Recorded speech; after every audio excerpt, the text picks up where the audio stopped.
Bahkan sebenarnya kalau saya sempat sekilas mendengar apa yang dikatakan Bung Kodari, ia memberikan penekanan supaya homeless media ini juga bisa menjadi rujukan informasi, tetapi juga kalau nggak salah Bung Kodari mengatakan proses verifikasi.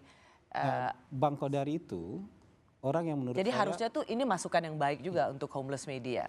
Bang Kodari itu justru beberapa kali ngundang teman-teman homeless media, justru penekanan pertama sama dia adalah kode etik jurnalistik. Bahkan berapa kali kita diskusi udah panjang kan. Mungkin sudah 2 bulan, 3 bulan terakhir kita diskusi, harusnya homeless media itu diperlakukan standar yang sama dengan teman-teman media. Mainstream. Media-media mainstream, media-media jurnalistik lainnya. Biar sama kualifikasinya gitu. Biar sama kualifikasinya. Jadi kalau soal kerjasama itu, saya bingung aja kenapa kerjasama dengan pemerintah dianggap jelek gitu loh. Jeleknya di mana? Gitu. Jeleknya di mana? Kalau misalnya media ini kan juga bukan yayasan sosial kan? Media mainstream juga bukan yayasan sosial kan? Ya. Bisnis, Dia bagian kan? dari entitas bisnis juga. Entitas bisnis kan. Jadi dia bisa kerjasama dengan siapapun, termasuk dengan pemerintah. Homeless media ini juga bukan yayasan sosial kan. Hanya tinggal pilihannya di masing-masing ruang redaksi. Apakah mereka Boleh mau setuju, boleh menumbuhkan kepercayaan dari pembaca, penontonnya itu dengan pilihan. ya. Tapi nggak ada jelek, bagus atau jelek nih. Yang mau kolaborasi sama pemerintah juga nggak bisa dianggap jelek. Nggak adil menurut saya. Kalau misalnya dibilang kolaborasi bersama pemerintah, apakah memang ada niat untuk menyamakan opini? Menyamakan opini. Biar sama semua sejalan Bagaimana dengan... caranya menyamakan opini? Tapi kita bisa kasih opini dari tangan pertama, iya. Ingin menyampaikan seluas-luasnya opini versi tangan pertama, iya dong. Kan itu kepentingan pemerintah. Jadi homeless media nggak ngutip lagi dari Kompas TV, nggak ngutip lagi. Kalau ngutip gitu dapat publisher. Enggak tuh. Nah makanya. Jadi Sering kita banget undang main mereka dicuplik. dapat dari tangan pertama gitu loh. Ya. Gitu. Ini kan banyak hal-hal yang kita harus adaptasi. Ini idenya dengan siapa? Kemdikbud. Idenya Bung Kodari atau Anda sebagai penasehat khusus Presiden? Kita diskusi panjang lah soal ini. Tapi Bang Kodari punya ide yang bold soal ini. Gitu. Bahwa teman-teman ini harus bisa juga kita Rangkul. kita ajak kolaborasi. Kalau boleh mereka dapat informasinya langsung dari tangan pertama, nggak ngutip dari media lagi gitu.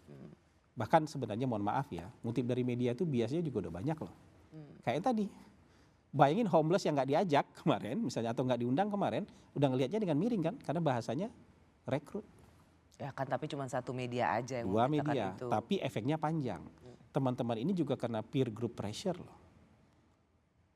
Kena peer group pressure juga, kena cancel culture juga.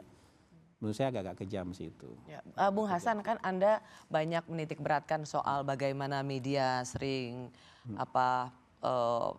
cukup bias, dan kemudian makanya ingin mengajak juga new media, homeless media untuk mendengarkan informasi yang pertama, mendengarkan informasi dari tangan pertama. Gitu.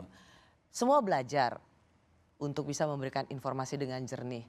Tapi pertanyaan saya, Anda merasa perlu nggak para pejabat publik ini, kepala lembaga itu juga belajar cara berkomunikasi?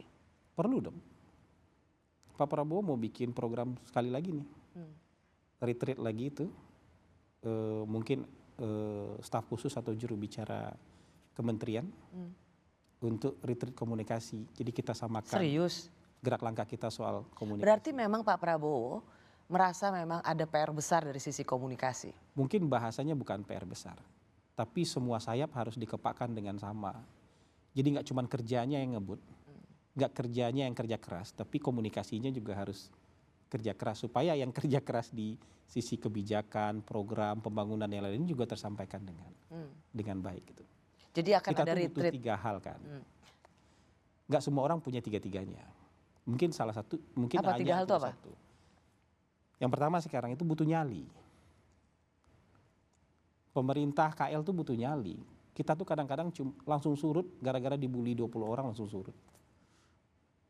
Udah diam aja deh, udah dibully kita gitu.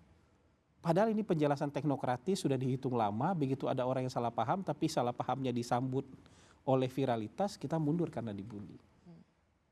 Nggak boleh gampang surut. Kita harus berani punya nyali untuk menjelaskan itu terus. Nggak usah pusing dengan bulian. Bukan berarti kita tone deaf, tapi kita yakin dengan apa yang sudah kita hitung dari awal.